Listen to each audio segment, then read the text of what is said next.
বাংলাদেশে রাত হলেই শুরু হচ্ছে আতঙ্ক, ছিনতাই, ডাকাতি এবং নানা রকমের অরাজকতা। আমরা সুদূর আমেরিকা থেকেও এটা খবর পাচ্ছি বা টের পাচ্ছি।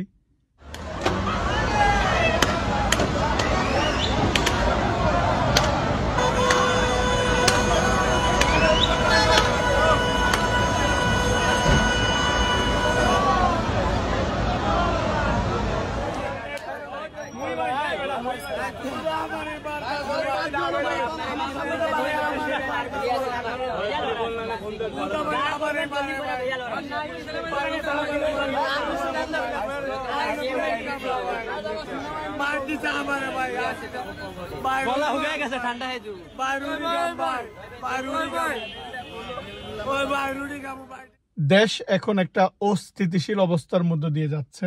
আপনারা কিছুদিন একটু সাবধানে থাকবেন, নিরাপদে থাকার চেষ্টা করবেন। বিশেষ করে আপনারা যদি ইউনিটি বজায় রাখেন, অর্থাৎ একসাথে এই জিনিসগুলো মোকাবেলা করতে হবে।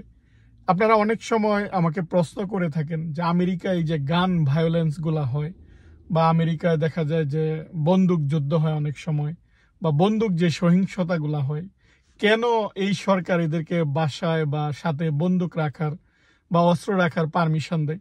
এর কারণটা হচ্ছে, দেখুন, এই যে বাংলাদেশে আপনার ওরা যদি জানে যে ডাকাত, যে আপনার বাসায় অস্ত্র আছে, বা ছিনতাইকারী যদি জানে যে আপনার পকেটে অস্ত্র আছে, সে কি আসবে আপনার কাছে? আসবে না। কারণ জানে যে যে কোনো মুহূর্তে আপনি অ্যাটাক করতে পারেন বা আপনি তাকে মেরে ফেলতে পারেন। তো আমেরিকার ক্ষেত্রে এরকম, আমেরিকার পুলিশ সব জায়গায় নিরাপত্তা দিতে পারবে না। বিশেষ করে কান্ট্রি সাইডে মানুষগুলো অনেক দূরে দূরে থাকে, পুলিশ থানা থেকে অনেক দূরে থাকে। এখন মনে করুন যে পুলিশ যেতে 10 মিনিটের মতো সময় লাগবে। এই 10 মিনিটের মতো সময়ই দেখা যায় যে ডাকাতি করে ফেলতে পারবে। বা আপনারা অনেকে প্রশ্ন করেন যে এই যে বাড়িগুলার কোনো বাউন্ডারি নাই, আমেরিকার যখন কোনো বাড়িগুলো আমি আপনাদেরকে দেখাই যে কোনো বাউন্ডারি নাই, এখানে কি চুরি হয় না? চোর কি করে যাবে এখানে? কারণ তার তো একটা জানের ভয় আছে।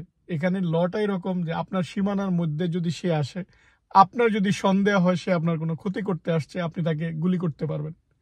এখন এই ভয় সবার থাকে, ফলে কিন্তু কেউ যায় না বা অপরাধটা কম হয়। কিন্তু অন্যদিকে আবার এই যে অস্ত্র সহিংসতা, সেটা আবার হয়। কারণ অনেক মানুষ দেখা যায় প্রতি বছর এই যে অস্ত্র সহিংসতায় মারা যায়। কিন্তু আবার এই দিক থেকে যে আপনার এই যে ক্রাইম, বা অনেকেই কিন্তু গাড়িতে অস্ত্র রাখে, ফলে এই এই ক্রাইমগুলা, যে চুরি করা বা এই যে ডাকাতি করা, এই ক্রাইমগুলা কিন্তু বাসা বাড়িতে খুব কম হয়। হচ্ছে না কিন্তু এরকম না, যারা করার টার্গেট নেয় সে কিন্তু খোঁজ রাখে যে কখন বাসায় লোকজন থাকে না। এরকমও হয়, অনেক ভালো এরিয়া রয়েছে, অনেক খারাপ এরিয়া রয়েছে। সো কিন্তু গণহারে যে এত এত এই যে বাড়িগুলা ফাঁকা থাকে বা বাড়িগুলার বাউন্ডারি নাই, বিশেষ করে কান্ট্রি সাইডে দেখুন অনেক দূরে দূরে থাকে। কিন্তু যেহেতু এই যে অস্ত্র আছে, বাংলাদেশেও আমি অনেককে বলতে শুনছি যে এখন যেহেতু পুলিশ নিরাপত্তা দিতে পারছে না, আমাদের হাতে অস্ত্র দিয়ে দিক। ব্যাপারটা হচ্ছে এরকম যে যেহেতু পুলিশ লিমিটেড, পুলিশের হাতে ক্ষমতা নাই, তাই সরকার থেকে ওরা এরকম ভাবে প্রতিটা স্টেটে আলাদা আলাদা আইন করে দিয়েছে যে যেই স্টেটগুলোতে অর্থাৎ মানুষ রাখতে পারবে বা যে স্টেটগুলোতে পুলিশ নিরাপত্তা দিতে পারবে সেখানে এক আইন, আবার অনেকগুলো স্টেটে আপনি সাথে অস্ত্র রাখতে পারবেন সেটা আরেক আইন। এরকম ভাবে প্রতিটা অঙ্গরাজ্যে আলাদা আলাদা আইন রয়েছে, অর্থাৎ মানুষ বাসায় বা নিজের কাছে অস্ত্র রাখতে পারে। এর কারণটা হচ্ছে এটা যে যেহেতু অনেক দূরে লোকজন থাকে, যেহেতু পুলিশ কম, বা চাইলেই সবার প্রতিটা জায়গায় নিরাপত্তা দেওয়া সম্ভব না, বা তাদের সার্ভিসটা দিতে একটু টাইম লাগবে, তাই তারা পারমিশনটা দিয়ে দিয়েছে তুমি বাসায় অস্ত্র রাখতে পারবা। আশা করি আপনারা এই প্রশ্নের উত্তরটা পেয়েছেন। আমরা যারা দূরে থেকে দেশের এই পরিস্থিতি বা দেশের এই যে নিউজগুলা নিউজ ফিডে আসছে দেখতে খারাপ লাগছে। হয়তো কয়েকটা দিন এরকম চলবে, আপনারা সাহসের সাথে এই জিনিসগুলা মোকাবেলা করুন। আমরা চাই আমাদের দেশে, আমাদের প্রিয় দেশে শান্তি বজায় থাকুক, দেশের সবাই একটু সুখে শান্তিতে বসবাস করুক। কিন্তু আমাদের দেশে কিন্তু একটা গ্রুপ এরকম আছে যে যখনই কোনো একটা অস্থিতিশীল অবস্থার মধ্যে দিয়ে যায়, তারা একটা ফায়দা লুটার চেষ্টা করে। এটা কিন্তু রয়েছে, একটা গ্রুপেই রয়েছে সবসময়। যখনই কোনো সুযোগ পায় তখন কিন্তু তারা এটা করবে। এমনকি আপনি মনে করুন কোনো দুর্ঘটনায় পতিত হলেন, দেখবেন অনেকেই আপনার কাছে চলে আসছে। তার মানে এই নয় যে সবাই সাহায্য করার জন্য আসছে।